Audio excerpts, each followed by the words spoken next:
En un país, en cualquier país, hay gente muy trabajadora. Hay gente muy estudiosa. También hay gente muy rica y gente pobre. Hay personas con ética, hay ladrones, hay gente muy floja y perezosa que pues no quiere trabajar. Hay enemigos externos, hay enemigos internos. Hay rencorosos, hay corruptos, hay criminales. Hay políticos honestos, hay políticos asesinos. Hay empresarios responsables y empresarios hijos de... Bueno, hay de todo y siempre lo habrá. Un presidente de un país tiene que gobernar para todos ellos, no luchar contra ellos ni confrontarlos, porque todos son el país.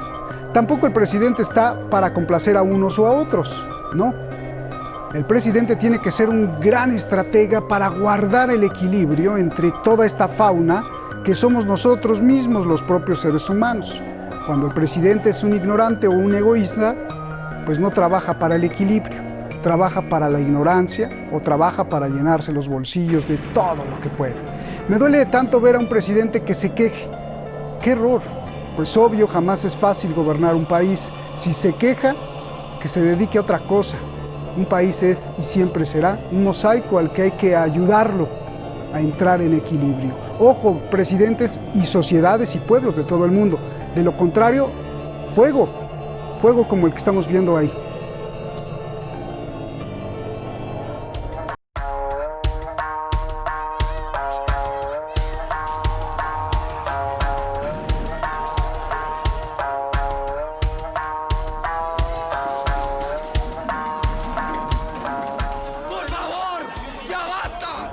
Violencia. El único terrorista es Alejandro Yamatei y todos esos diputados del Congreso de la República. Tensión y multitudinarias protestas exigen la renuncia del presidente de Guatemala, Alejandro Yamatei, y de todos los diputados. Estamos cansados ya de tanto abuso por parte de las autoridades. La verdad es que Guatemala llora sangre, el pueblo está harto. Acusan al presidente de corrupción y de impulsar en el Congreso el presupuesto 2021. Denuncian que favorece a las empresas y no atiende los problemas más urgentes: pobreza, salud y educación. O que el dinero para la nutrición se usa para comprar un edificio nuevo de oficinas. Resultado: le prenden fuego al Congreso. Estamos indignados porque realmente usan los fines y nuestros impuestos para otras cosas, para alimentar a personas que tienen su dinero y tienen realmente riqueza porque no les pagan un sueldo mínimo como a las demás personas. Ante la crisis social, los diputados anularon y archivaron el decreto del presupuesto 2021. Suspendieron los préstamos por $614 millones para financiar el gasto. Los diputados, la mayoría oficialista de derecha, están furiosos. Argumentan que el pueblo votó por ellos mismos. Dicen que la gente pobre en realidad está manipulada por los movimientos anómalos. Un diputado los insultó, llamándoles comedores de frijoles. Gracias, señores, por estorbar el desarrollo de la población guatemalteca. Pero ahí está el voto y no es por temor a nadie, ni por excusa porque no tenemos que agachar la cabeza, más que solamente nuestras rodillas e inclinarlas delante de Dios, y delante de cualquier comelón de frijoles estaremos de pie todo el tiempo. Los manifestantes también quieren que renuncie el presidente por su mala gestión ante la COVID-19. Muchos dicen que los que van a los hospitales solo a morir se van, no los atienden y que la atención está muy mal ahí, entonces ¿para qué ir ahí? Mejor aquí en mi casa. Además, el procurador de los derechos humanos acusa al gobierno de Yamatei de pagar a vándalos para entonces criminalizar las protestas y reprimirlas. Lamentablemente Guatemala no cumple las condiciones. Absoluto repudio y total condena ante los hechos vandálicos y agresiones realizadas por un grupo armado en contra de la manifestación pacífica en la Plaza de la Constitución. Jordan Rodas Andrade, procurador de los derechos humanos. Guatemala lleva más de 4.178 muertos y más de 123.000 infectados por coronavirus. La mitad de los niños guatemaltecos de 5 años en total desnutrición. El 60% de Guatemala está en la pobreza. 21% en pobreza extrema. Guatemala está en el lugar 146 en la lista de corrupción. Guatemala es uno de los países más violentos del mundo. En 2019 registró 3.578 homicidios.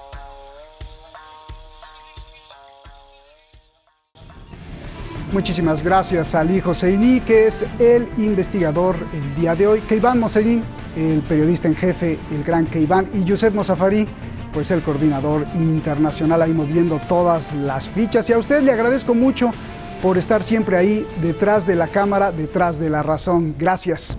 También le agradezco tanto que me haya invitado a escribir el prólogo de un libro que es una obra maestra, escrito por intelectuales de toda América. Él es creador de la disciplina La Humanología. Carlos Santamaría, muchísimas gracias por estar aquí. Te agradezco mucho. Y justo en Guatemala, analista político, periodista de corazón y productor de televisión. En la universidad es profesor de Relaciones Internacionales. Cecil de León, mil gracias por estar aquí en Detrás de la Razón. Buenas noches aquí en Teherán. Gracias. Cecil, comienzo contigo. A ver, ¿es el presupuesto la gota que derrama el vaso o es el malestar de la sociedad por el secuestro del gobierno desde hace ya muchos años por la mafia? Por favor. Efectivamente, un placer estar con ustedes, contigo, Roberto, gracias, tus invitados y tus productores. La realidad es que, pues sí, es una suma de situaciones que se han venido dando desde toda la historia, pero especialmente que se ha venido dando este malestar y catalizándose en las plazas desde 2015, cuando renunció el presidente de entonces, el general Otto Pérez Molina, y su vicepresidenta, y hoy están guardando prisión. Todo esto porque la Comisión Internacional contra la Impunidad, sí, pues desenmascaró el sistema. Hay que reconocer que le quitó el antifaz a los actores políticos y empresariales y también le quitó la venda a buena parte de la sociedad guatemalteca.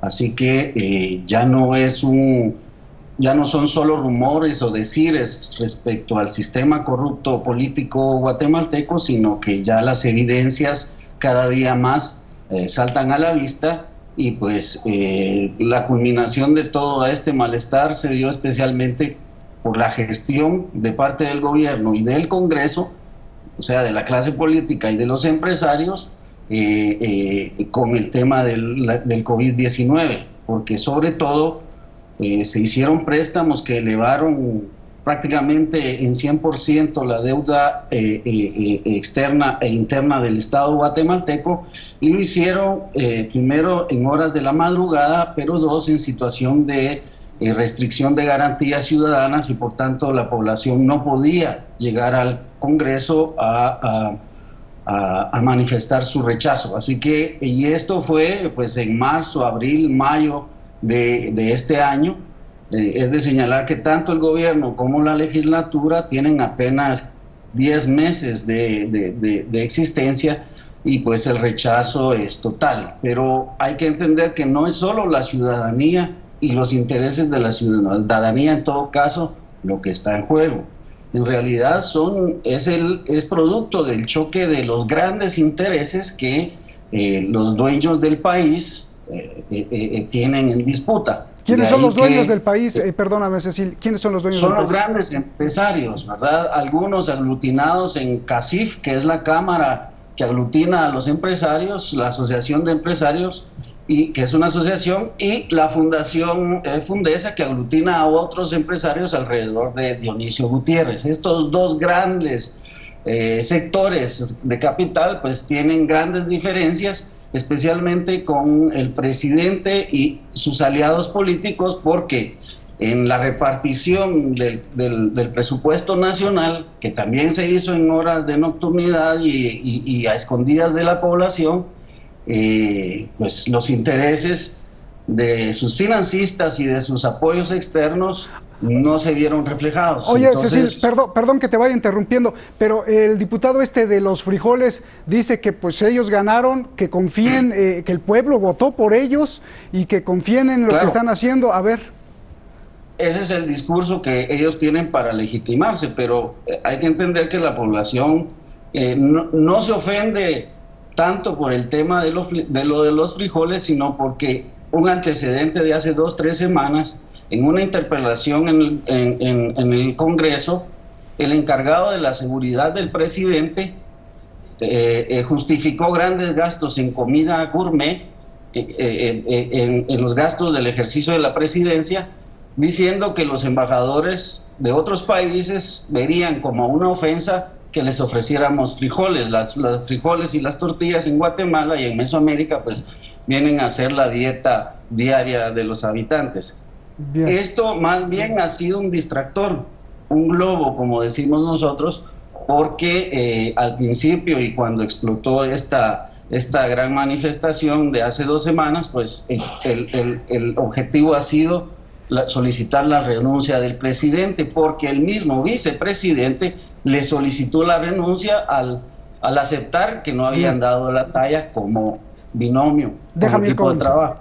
Déjame ir con Carlos. Carlos, a ver, desde fuera, allá afuera donde estás, afuera de Guatemala, claro, pues estás dentro de tu casa, ¿cómo explicas lo que está pasando en Guatemala, querido Carlos? Directo amigo Roberto y a nuestro acompañante también, es sencillo de entenderlo, difícil de resolver. Desde la colonia viene la corrupción en Guatemala. En prácticamente 36 años se exterminaron 250.000 guatemaltecos, 60 a 80.000 personas fueron desaparecidas y continuó esta élite que tiene algunas contradicciones entre ellas manejando el país.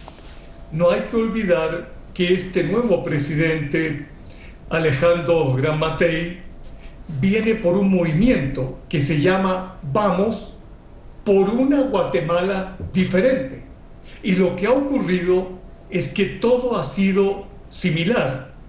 En realidad, la corrupción es de un grado tal que el presidente se dio el lujo de decir al pueblo que ya no va a haber más inversión en COVID-19, porque él ya hizo todo lo que tenía que hacer. Ahora le corresponde al pueblo defenderse solo, usar mascarillas, y es su propia responsabilidad. Lo que se está viendo entonces es que se descarga en el pueblo. Entre paréntesis hay una cifra muy delicada. El 73% de la población está en límites de pobreza y el 60% no tiene siquiera para vivir diariamente. Oye, Carlos, pensé que ibas a decir, bueno, ahora ya es por responsabilidad del coronavirus, ¿no? El que se eche para atrás y ya no los contagie. Bien, no, yo quiero preguntarte, ¿qué tanta responsabilidad tiene también el pueblo y qué tanto el enemigo externo, que es siempre el culpable y la herencia de la conquista? Y esto te lo pregunto porque, Carlos, porque vemos el ejemplo de Bolivia, que votaron y regresaron a Evo, o vemos el ejemplo de México, que votó el pueblo y ganó limpiamente la izquierda. Lo que ocurre es que en Guatemala la tendencia no ha sido como en Bolivia o como en México a construir un gran movimiento popular de justicia social. No estamos hablando de izquierda, derecha o centro, solamente que defienda los intereses de la gente. Eso no se ha construido, y mientras no se organice un movimiento popular grande que defienda esos intereses y haga concientización, no se podrá hacer el cambio. No olvidemos que votan en las elecciones cerca del 40% de la población. O sea, de 8 millones de votantes, solo votan 3 millones y tanto. O sea que si no hay todo un trabajo de concientización desde las bases, e incluso diría desde las organizaciones indígenas, que son casi el 45%, no va a haber esta probabilidad de cambio y va a quedar en un estallido sin una producción real. La Asamblea Nacional Constituyente debe ser el objetivo de toda la gente para cambiar esta diputación que sirve solo a las empresas extranjeras. tocaste un tema medular en todo el mundo, Carlos. ¿Qué tanto existe la democracia cuando pueden ganar limpiamente, pero cuando los electores ni están informados o ni siquiera pueden votar o ni siquiera les da gana votar porque pues, no confían en las instituciones? Muy importante lo que dices. A ver, Cecil, yo quiero preguntarte esto que es muy importante para Guatemala, para la esencia guatemalteca y para la esencia de América Latina. Hay muchos elementos para explicar la situación en un pueblo. Te enumero algunos y tú me dices, por favor, qué porcentaje hay de esto. Tenemos al enemigo externo, las grandes corporaciones saqueando los países, gobiernos como Estados Unidos provocando golpes de Estado o protección a sus negocios. Digo, Centroamérica se lo conoce bien eso. Tenemos operaciones de inteligencia vía la CIA, alianzas con el narcotráfico, tenemos el crimen local, tenemos gobiernos corruptos, tenemos una sociedad con escasos valores que permitan resistir la corrupción y el robo, tenemos empresarios guatemaltecos, en este caso voraces, tenemos también pereza, apatía por esforzarse de las personas, de los individuos, lo que también produce pobreza. ¿Qué factores encuentras en Guatemala para explicar todo esto, por favor? Todos los que enumeraste, excepto el último, porque la gente en Guatemala trabaja antes del sol, se levanta para trabajar y se acuesta después del sol. Es uno de los países donde la mano de obra es muy explotada. La mayoría es analfabeta como población, más del 50% es analfabeta, el 56%. Además existen 23 idiomas de los pueblos originarios, 24 culturas diferentes, es decir, son muchos los elementos que contribuyen a que Guatemala esté como esté, pero también todo esto que enumeraste se resume en que desde 1954 Guatemala fue invadida. Recordemos por la CIA, por una operación financiada por la CIA cuando fue derrocado el presidente coronel Jacobo Arbenz, y desde entonces no solo la ideología, sino la doctrina, la ideología anticomunista y la doctrina del enemigo interno de seguridad nacional de los Estados Unidos ha privado hasta 1996 con la firma de la paz, después de 36 años de guerra, que esa situación, esa visualización del Estado de parte del enemigo, del ciudadano opositor como enemigo a la existencia del Estado, dejó de existir y se pasó a una doctrina de seguridad ciudadana donde el ciudadano es más importante que nada, y a una doctrina de seguridad democrática para fortalecer las instituciones de la vida democrática. Estas han venido siendo desde 2015, pero especialmente a partir de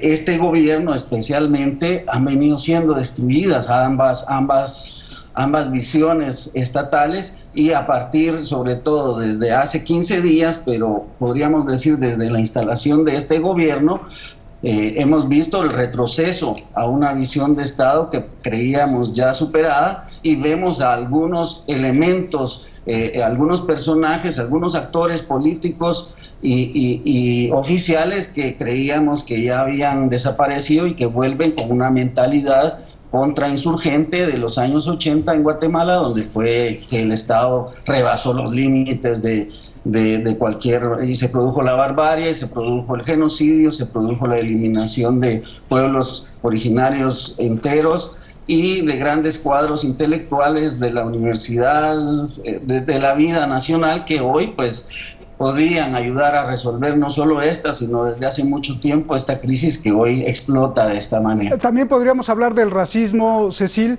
y quiero que me hables un poquito rápido porque también quiero ir con Carlos. Este señor que me pareció verdaderamente, no sé si da pena o risa, el de los frijoles, no quiero hablar de él, sino te pregunto, ¿eso de los frijoles ilustra cómo la derecha o ciertas personas o incluso el presidente ven a los indígenas, ven a la gente pobre? Este es parte de esa cosmovisión que tiene. Es correcto, y aquí es una visión absolutamente racista, discriminadora, clasista, es decir, expresan su supuesta superioridad a través de expresiones como estas. Sin embargo, Es claro que la población indígena originaria tiene como dieta básica el maíz y el frijol, pero no solo es la población indígena, es también la población no indígena campesina y es la población también, digamos, la gran mayoría mestiza, ¿verdad? Entonces, pero también hay que entender que la comunicación política tiene grandes distractores y este tema es un gran distractor precisamente para poner de lado lo que se gestó en la plaza, que ha sido la solicitud de renuncia del gobierno actual, la solicitud de renuncia del Congreso actual y fundamentalmente, como lo decía el compañero, una asamblea constitucional. No le pongo yo nacional constituyente porque aquí adentro de Guatemala hay una discusión entre nacional y plurinacional, pero en todo caso una asamblea constituyente es el camino para resolver por lo menos los problemas que tenemos hoy, que incluso los acuerdos de paz no han sabido resolver en su totalidad o no pudieron ser implementados. Bien. Gracias, Cecilia. Ahora me vas a contestar quién le prendió fuego al Congreso, pero primero déjame ir con Carlos. Esta pregunta es muy importante para todas las manifestaciones del mundo. Carlos, ¿qué tan válido es quemar para que escuchen la voz de la protesta y quemar solo por vandalizar? Realmente esta quema es lo que los medios de desinformación le han dado al mundo para esconder que realmente sí existe un enemigo externo, pero es considerado para las élites su amigo. Donald Trump extrae de Venezuela su riqueza, extrae de Guatemala su riqueza y para Guatemala es un amigo. Por eso la Organización de Estados Americanos llega a hacer su papel de amigo, siendo quien le quita poder a todo este sector popular. Bien. Y también, obviamente, el Fondo Monetario presta esos millones de dólares que Cecil los aclara tan claramente, ¿no es cierto? Y entonces la única respuesta es: las quemas no son importantes. Lo importante es la movilización popular, pero los medios masivos de desinformación van a intentar ocultar la verdad, que existe alta corrupción y represión hacia un pueblo digno como es el guatemalteco. Ya me dijiste cuál es la solución, Cecil, tenemos 30 segundos, esa constituyente, pero en 30 segundos respóndeme, ¿quién le prendió el fuego al Congreso? Y el diputado otra vez de los frijoles dijo que hay movilizaciones o que los pobres están siendo manipulados y desinformados por ciertos intereses ocultos. ¿Hay posibilidad de esto o es imposible que también se manipulen a los pobres para ganar otro tipo de intereses, por favor? Sí, cómo no. Quien quemó el Congreso fueron elementos estatales de la inteligencia militar y de la Policía Nacional Civil. Bien. Estas son viejas operaciones de manual que se hacían en los años 80 y que quisieron hacerlo, pero les salió muy mal por falta de práctica. Hace 15 años fue la última vez que se intentó quemar el Congreso. Simplemente se quemó una puerta de ingreso y el autor de eso recibió 15 años de prisión. No. Nos vamos, Cecil, solo dime, ¿hay posibilidad de que haya infiltrados entre la gente pobre para manipularlos? Sí, los partidos pagan también a la gente pobre porque la gente pobre necesita comer, especialmente en esta coyuntura. Te agradezco mucho, Cecil, gracias, un abrazo, Carlos, gracias. Yo a usted lo dejo con las imágenes que no queremos ver ni en Guatemala, ni en otros países, ni en ningún país. Señores presidentes, no es su país y se gobierna para el equilibrio. Y nunca se queje. Hasta mañana.